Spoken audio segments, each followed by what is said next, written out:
Hello, Alejandro here. I'm going to be doing a portrait demonstration today. This is going to be a reference, and this is the paper. It's a cartridge A2. I'm going to be using a variety of pencils, including polychroma and charcoal. I'm going to be giving some tips about the time lapse, so stick around and hope you like it. Okay, so we're going to establish the composition of the drawing on the paper with the 2B pencil. Very lightly, just sketching rough lines around and making the first layer of the drawing. Usually in portraits or figure drawings, the head is established as the measuring guide. So in this case it was 2.5 heads.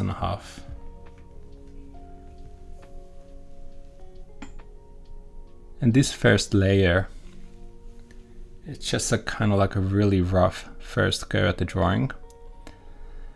Nothing is set in stone at this stage. Usually when I'm rendering halfway through, I move things around by a millimeter or two, which can make a really big difference. Yep, there we are with the charcoal, polychromos, and a bit of a blending stump as well for the small shading areas. Now mind you, this is a very, very thin paper, must be about 100 grams. So it must be very gentle, otherwise it'll kind of like rip apart, which has happened in the past. I usually use 300 grams minimum if I'm doing this kind of drawing, but I wanted to see how this holds up in a really thin paper. So we are establishing a bit of the highlights.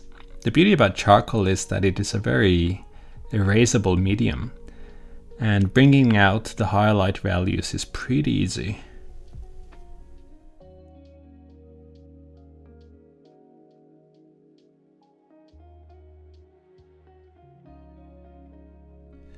Also, for the really dark values, I usually use a 6B charcoal pencil, but this time I'm using a Carbotello pastel pencil, which is a bit of a different feel, but a relief at the same time because it is easier to sharpen, not as fragile as the charcoal pencil.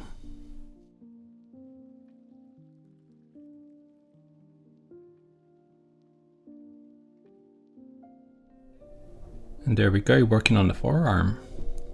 It's the same process pretty much, usually blocking in general shadow shapes.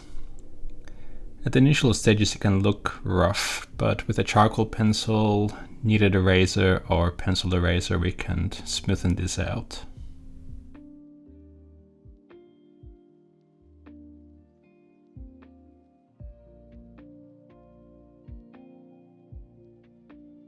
And as you can see, I'm using a mask, usually with charcoal powder. Yeah, those particles can get in your nose. And last week I was doing a pretty big drawing and I had to blow my nose and all of this black stuff came out of my nostrils. So since then I've been using a mask, which is not really helpful in a 38-degree day, to be honest, in Australia. Yeah, working on the tie. And you might notice that I go back and forth between sections of the drawing. Sometimes I notice that some things need more work, or in some cases I realize that I overworked a rendering, so I fix it immediately. This also serves as a mini break on the section I'm currently working on. Staring at something for too long can distort your perception on how it looks.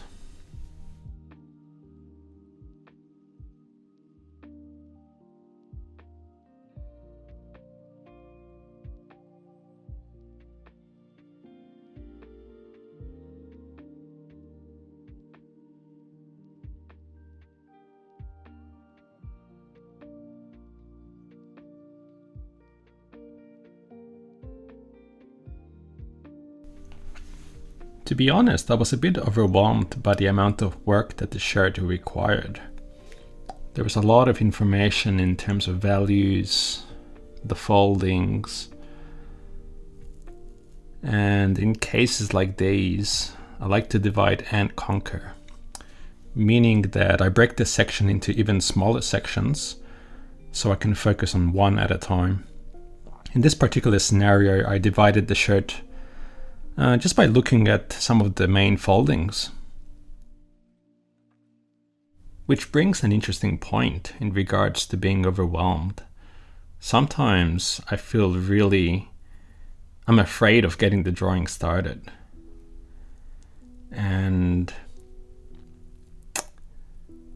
especially halfway through the drawing, because if you come back the next day and you look at the progress you've done the day before and you say to yourself, wow, can I really pull off the same quality of work as yesterday?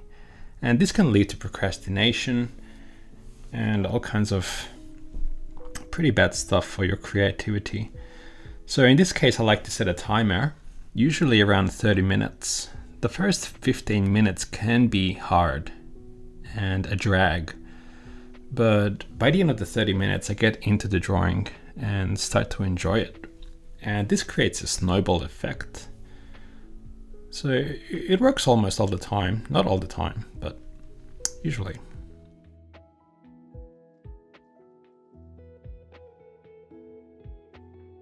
So even though you're working from a photograph, there's actually creative decisions that you have to make. Composition on the paper is one of them. If you want to have shading around the subject or you want to leave it blank, like in this instance, how rough you want it to be. Is it going to be like really realistic? Is it going to be a sketch, or is it going to be somewhere in between? So these are things you really have to decide. And actually sometimes when you make plans of doing something, it doesn't really turn out the way it's supposed to. And which is a good thing in itself, because the drawing tells you what to do.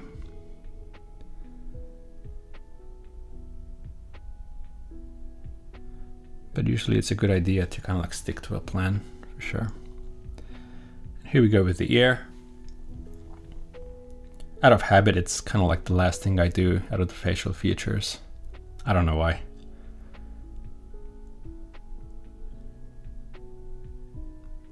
And rendering the upper head.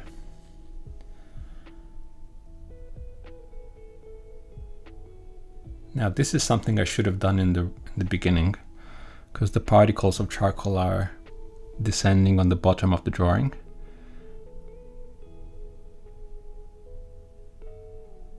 Which creates a bit more work erasing all those particles and smudges.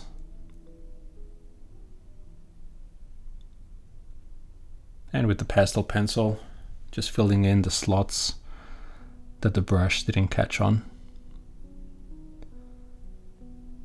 Yeah, and polychroma just to do like all the little hairs around the head.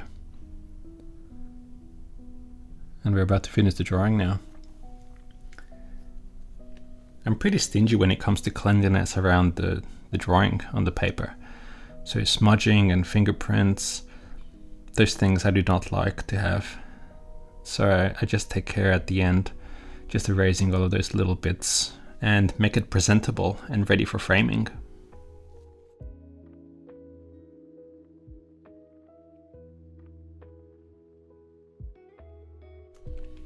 So this drawing took approximately 7 hours to complete over 3 days. So here we are with the final drawing. Thank you so much for sticking around.